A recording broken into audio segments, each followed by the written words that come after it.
Hey guys, welcome back. My last two videos have showcased recent technology fails in my life. This time, I'm bringing a win. You may recall a couple months ago, my MacPro 2010 logic board backplane went out. I managed to kill my second board as well, so I was forced to deal with the problem. The documentation at MacRumors made it clear what chips were originally used by Apple, and as I was scrolling through Amazon, I ran across these little SPI flash modules, 10 for $11. Wind bond chips, which isn't something that Apple used, but I figured worst case I could just remove those and use them purely as carrier boards. As I was build these multi-wire DuPont harnesses, I take the single connectors and sort of pick them apart and stuff them down into multi-pin connectors, and it keeps everything nice and neat, easy to disconnect and reconnect.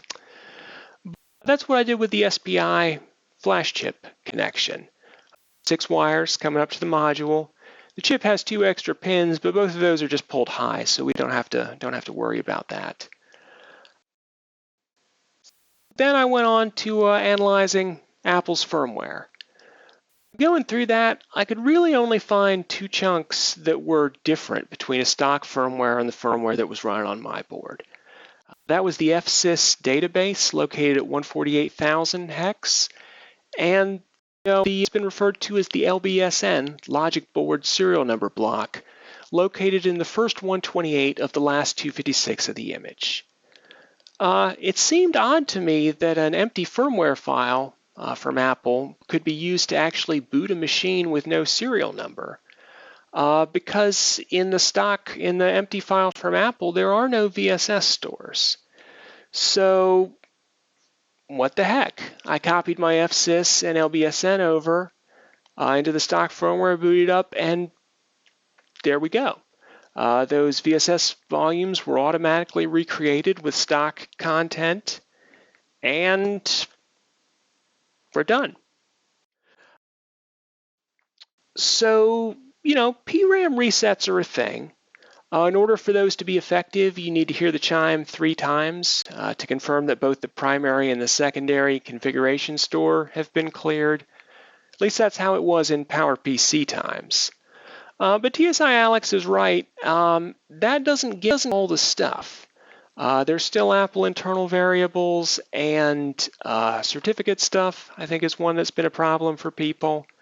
So the way we deal with that is we set the NVRAM variable, reset NVRAM equal to whatever, and when we reboot the system, it formats and reinitializes those VSS stores. So starting fresh from a factory condition, you'll have to reset your volume in your startup disk, but that's it, we're done. One thing that I did notice that was interesting, when the Mac Pro is formatting the VSS, that is the only time that I have ever seen it drop DC from the USB ports. I have a couple small LEDs plugged in, and noticed that they dropped during the reformat. That actually happened on my existing backplane right before it bricked. Obviously, it was trying to recover. I know more now, so things would have been different. But now, with regards to upgrading, both MP4 and MP5 firmwares have the FTW, the Fsys, and the GAID stores at the same location in the images.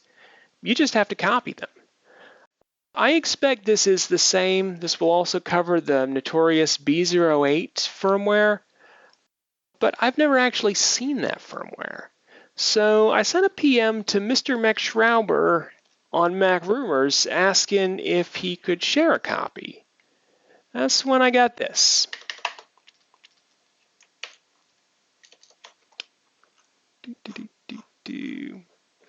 I said, "Hello. Test NVRAM is amazing. I am doing some MacPro firmware development and would like to understand the MP41 B08 changes that Apple made. B07 was easy to find. B08 I have not. Could you please share it? I will not redistribute sensitive data, and I plan to share my results with the community. Thank you. To which he replied, I don't have a factory B08, but I made one from user dump with clean NVRAM volume and serial number. Now this is a EFI, UEFI extract, but none of these things, no Fsys, no VSS, no LV, this is not valid. But the main thing is, what do you want to do with it? You know that Alex and I are doing the firmware reconstruction, and I built the dumper around it. And Alex spent years investigating and sharing his findings. I investigated a lot too, to get to a point. I don't think we both want to see a firmware reconstruction set what does the work we offer. I spent, for example, 2 weeks of my last holiday to work on the dumper, and hundreds before. All right, I'm all for these guys getting compensated for their time. I'm all for, that. There's nothing wrong with that. What concerns me is that misinformation is being provided to people in an attempt to extort services based on fear for no real reason. So to that end, I'm just going to go ahead and show you real quick how I kind of pieced all this together and what I did to kind of get at that analysis. So yes, please. We're just going to start from scratch. And so I'm going to copy in the stock MacPro 5.1 firmware from the Mojave installer. And I'm going to copy in my own personal firmware. It's way too much work to try and fake that realistically, and I don't use Apple Online Services, so whatever. So yeah, we've got 2 files, both 4 megs. One way that's kind of easy to sort of compare a couple files is if you use hex dump. This is my file. This is a stock file. If I consider the difference between a stock file and my already configured file, what we see is that everything is identical up until 120,000, where the VSS store comes in. Now we'll see. Yeah, so then this is a fully configured. There's our secondary VSS store.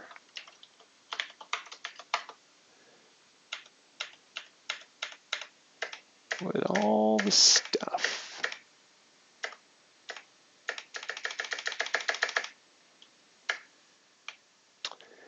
And so then we get to 148. And so we can see that in the factory, it's all just empty. However,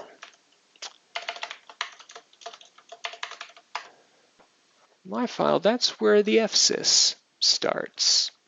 So another way to see that is to open it in a UEFI tool. Let's go into this one here. Open.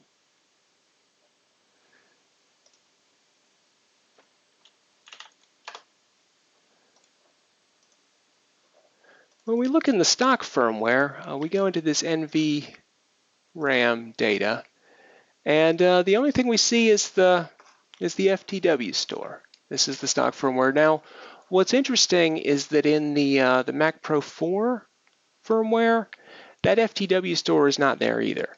So I'm curious, whether that gets recreated automatically as well. I haven't really fleshed that out yet. But that's an empty file. Then if we compare that to the configured file, we see that this time around we've got these VSS stores and also the Fsys, which is where the important stuff is. So it's really just a matter of kind of copying the FTW through GAID into the blank image, and then also kind of coming down and getting this LBSN. We can't really see it in this thing, but we can see it in this less though. Yeah, so first 128 of the last 256, some sort of serial number. Got my FireWire MAC address in there. So that's really just two DD commands. If we know that this is the address that we want to get 128 bytes from, we say 35500, which is that in decimal, which divided by 128 is that. So then I can copy to my rebuilt.bin, and then I can dd that guy to that conf equals no trunk bs 128 skip equals 3766. Is that right? Count equals 1. Ding. And then I need to move the block that is at. We're just going to move this whole block from 140,000 to 150. That's 64K. With the MacPro 5.1, I've found that you only need the last of that 32K. But without seeing the 4.1 B08 firmware, I don't want to make any assumptions. So we're just going to go ahead and grab both of those because that's easy. So same thing, hex mode, 140,000. Yeah, divided by 64K. That's maybe 20 of those. 65536. 620, 620. Dink. And so now, if I open rebuilt file, you can see that I do have an FTW store. I do have an Fsys store with a valid CRC. Yeah, that seems happy as well. And when I look at the last sector,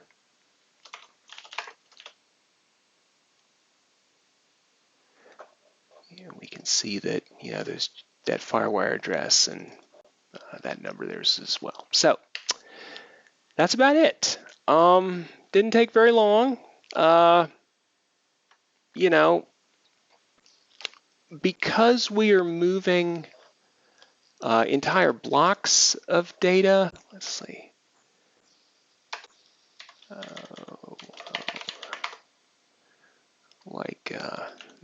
Not that. No, it's one. So in this case, it goes from here to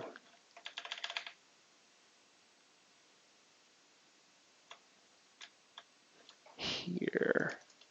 Because we're moving this entire block, the checksum comes with it, so we don't have to, because we're not making any changes to that data, we don't have to think about that. Yeah, so the same is true. We're moving that gate. I got it so big, but why? Yeah, and there's its closing bit there too as well. So yeah, so pretty straightforward. Let's do it. All right. I want to emphasize here that these guys know way more about the inner workings of the Mac EFI firmware, internal variables, checksums, partition layouts, all of that stuff. And in no way is this script a replacement for reconstruction talents when your flash chip fails, you don't have a backup, and you still want all your services to work. But it might be cheaper to buy a new backplane, or you can just use my variables, whatever. But with that, I want to dedicate this release. tsialex has become a word synonymous with firmware rebuilds and bootrom reconstruction. So this will help people locate and use the software. I want to point out this gentleman is a moderator, and given his commercial interests, it seems like a conflict. I expect I'll probably get kicked from the MacRumors site in retaliation. I humbly ask you all to help keep the record straight and not let this genie get put back in the bottle. Please support me if you can, like and subscribe. I got some other, I got some more quality content on the way, so we'll see you next time. Thanks a lot, guys. Bye.